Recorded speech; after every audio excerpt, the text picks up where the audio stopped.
میرا نام ہارون ہے اور میں پیشے کے اعتبار سے کارپینٹر ہوں۔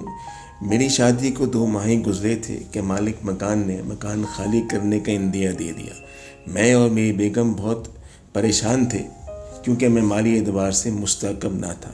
ہماری گزر بسر بڑی مشکل سے ہوا کرتی تھی۔ ہم اللہ تعالیٰ کا ہر حال میں شکر ادا کیا کرتے تھے کہ ہمیں اس نے جس حال میں رکھا ہے بہتر رکھا ہے۔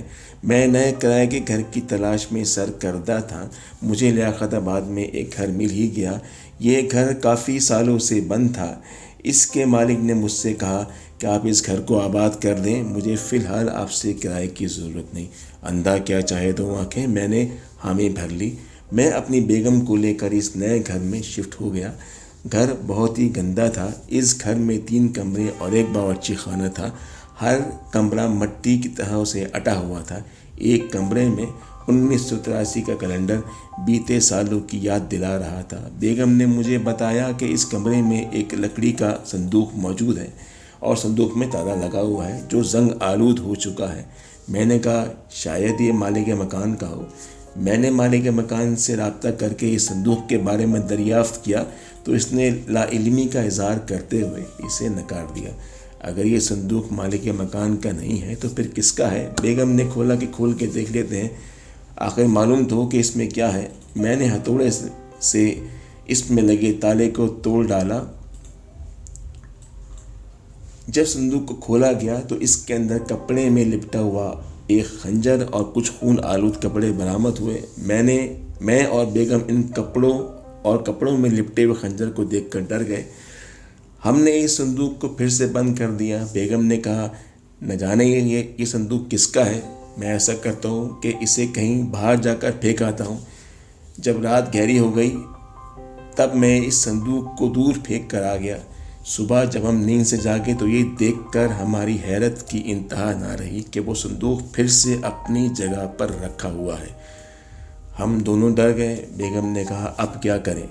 ہارون مجھے بہت ڈر لگ رہا ہے۔ میں نے کہا پریشان ہونے کی ضرورت نہیں، کچھ نہیں ہوگا، اللہ بہت بڑا ہے۔ جب سے صندوق کھولا گیا تھا اسی وقت سے گھر میں عجیب و غریب نوعیت کے واقعات پیش آنا شروع ہو گئے تھے۔ ایک دن جب میں اپنی دکان سے رات گھر واپس آیا تو بیگم نے کہا کہ آج ان کی طبیعت ٹھیک نہیں ہے، کچھ باہر سے کھانے کے لیے لے آئیں۔ میں نے کہا ٹھیک ہے تم آرام کرو، میں نہانے کے بعد باہر سے کھانے کے لیے کچھ لے آؤں گا۔ میں نہانے چلا گیا اور جب میں نہا کر واپس آیا تو دیکھا کہ بیگم کچن میں کھانا پکا رہی ہیں۔ میں نے کہا کہ تمہاری طبیعت تو ٹھیک نہیں تھی اور تم کچن میں کھانا پکا رہی ہو۔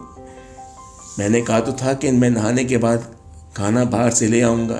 یہ کہہ کر جب میں اپنے کمرے میں گیا تو دیکھا کہ بیگم بیڈ پہ آرام سے سو رہی ہیں، تو پھر کچن میں کون ہے؟ میں نے بیگم کو جگا کر کہا کہ اگر تم یہاں پر ہو تو کچن میں کون ہے؟ بیگم نے کہا کہ پہلیاں نہ بجھوائیں، اصل بات بتائیں کہ کیا ہوا۔ میں نے کہا میں نے تم کو کچن میں کھانا پکاتے ہوئے دیکھا ہے۔ بیگم یہ سن کر حیران ہو گئیں اور کہنے لگیں میں تو یہاں پر بیڈ پر آرام کر رہی ہوں۔ میں نے کہا بیگم سے کہ چلو کچن میں جا کر دیکھتے ہیں۔ جب ہم کچن میں پہنچے تو پتیلے میں تازہ سبزی اور ایک پلیٹ میں کچھ روٹیاں تیار تھیں۔ بیگم تم خود دیکھ لو، میں نے جو کہا تھا وہ صحیح تھا۔ ڈر کے مارے ہم دونوں نے وہ کھانا نہیں کھایا۔ بیگم نے مجھ سے کہا میں یہاں نہیں رہ سکتی، آپ تو دکان میں ہوتے ہیں، میں گھر پر اکیلی ہوتی ہوں۔ میں نے کہا تم فکر مت کرو، میں کچھ کرتا ہوں۔ اگلی صبح جب میں دکان جا رہا تھا تو بیگم کو ان کی والدہ کے گھر میں چھوڑ دیا کہ شام کو واپسی پر ان کو وہاں سے لے لوں گا۔ شام کو دکان سے واپسی پر جب میں بیگم کو لینے ان کی والدہ کے گھر گیا تو وہاں پہنچ کر معلوم ہوا کہ بیگم کو بہت تیز بخار ہے۔ میں نے انہیں وہیں چھوڑا اور خود اکیلا گھر واپس آ گیا۔ کچن میں گیا کہ چائے بنا لوں تو مجھے گھر میں کسی کے چلنے پھرنے کی آہٹ محسوس ہوئی۔ میں نے اس کو اپنا وہم سمجھا اور چائے بنانے میں مصروف ہو گیا۔ مجھے آواز آئی کہ اگر آپ کو چائے پینی تھی تو مجھے کہہ دیا ہوتا، میں بنا دیتی۔ جب میں نے پیچھے مڑ کر دیکھا تو وہاں پر ایک خوبصورت اور حسین و جمیل عورت کھڑی تھی، اس کے ساتھ 2 چھوٹے بچے بھی کھڑے تھے۔ میں نے کہا تم کون ہو؟ اس نے کہا میں جو بھی کوئی ہوں، آپ فوراً یہ گھر خالی کر دیں ورنہ نقصان اٹھائیں گے۔ میرا سر چکرا گیا اور میں کچن میں ہی بے ہوش ہو گیا۔ جب مجھے ہوش آیا تو میں نے اپنے آپ کو بیڈ پر پایا۔ میں جلدی سے اٹھ کھڑا ہوا اور بھاگتا ہوا گھر سے باہر آ گیا۔ میرا ڈر میرے چہرے پر نمایاں ہو رہا تھا۔ میرا ایک پڑوسی جو گھر کے باہر لگے پودوں کو پانی دے رہا تھا میرے پاس آیا اور کہنے لگا، آپ ٹھیک ہیں؟ میں نے اس سے اپنے ساتھ بیتا ہوا واقعہ سنایا۔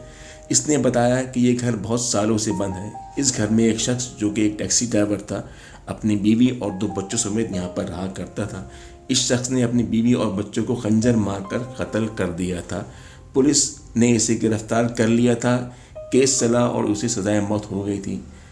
مالک مکان نے کئی بار اس گھر کو کرائے پر چڑھانے کی کوشش کی، مگر جو بھی اس گھر میں آیا 2 یا حد سے زیادہ 1 ہفتے سے زیادہ ٹک نہیں سکا۔ سنا ہے اس گھر میں اس ٹیکسی ڈرائیور کی بیوی اور اس کے بچوں کی روح بھٹکتی ہے۔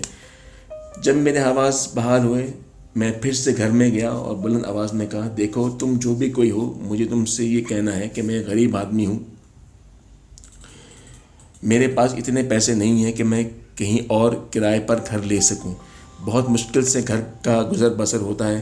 کیا ایسا نہیں ہو سکتا کہ نہ تم مجھے تنگ کرو اور نہ میں تمہیں تنگ کروں؟ آواز آئی، ایک شرط پر ممکن ہو سکتا ہے۔ میں نے کہا، وہ کیسے؟ جس کمرے میں صندوق رکھا ہے اس کمرے کی طرف بھول کر بھی مت آنا۔ اگر کبھی اس کمرے کی طرف آنے کی حماقت کی تو جان سے جاؤ گے، یاد رکھنا۔ میں نے کہا، ٹھیک ہے۔